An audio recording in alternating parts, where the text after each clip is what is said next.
জাতীয় পতাকা বুকে নিয়েও রেহাই পাননি লাঠিচার্জ থেকে। পাশে দাঁড়ালো সেনাবাহিনী। ভুলক্রমে নিরীহ পতাকা বিক্রেতাকে লাঠিচার্জ।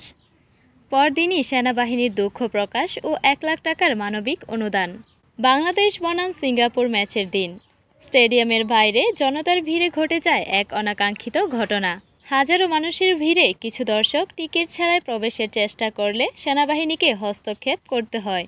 শৃঙ্খলা রক্ষায় নেওয়া লাঠিচার্জের সিদ্ধান্তে দুর্ভাগ্যজনকভাবে এক পতাকা বিক্রেতা ভুলভাবে আক্রান্ত হন। সেই পতাকা বিক্রেতা ছিলেন একজন নিরীহ পরিশ্রমী মানুষ, যিনি দেশের জাতীয় পতাকা বিক্রি করে জীবিকা নির্বাহ করেন। প্রতিটি ম্যাচ, মিছিল কিংবা জাতীয় দিবসে যিনি হাতে তুলে দেন লাল সবুজের গৌরব। এই ঘটনাটি সামাজিক যোগাযোগ মাধ্যমে ছড়িয়ে পড়লে দেশ জুড়ে আবেগ আর সমবেদনার জোয়ার ওঠে। প্রশ্ন ওঠে, একজন পতাকা বিক্রেতার গায়ে কিভাবে লাঠি ওঠে?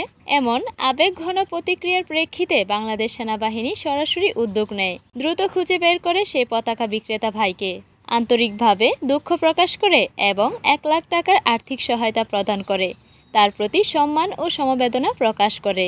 সেনাবাহিনী জানায়, শৃঙ্খলা রক্ষায় আমরা আপোষহীন, তবে সাধারণ মানুষের কষ্টে আমরা সবসময়ই সহানুভূতিশীল। কোনো নিরীহ ব্যক্তি ক্ষতিগ্রস্ত হলে সেটার দায় আমাদেরও। এই মানবিক পদক্ষেপকে স্বাগত জানাচ্ছেন দেশের নাগরিকরা। অনেকেই বলছেন, এটাই বাংলাদেশের প্রকৃত চেহারা, শৃঙ্খলার মাঝে মানবতা।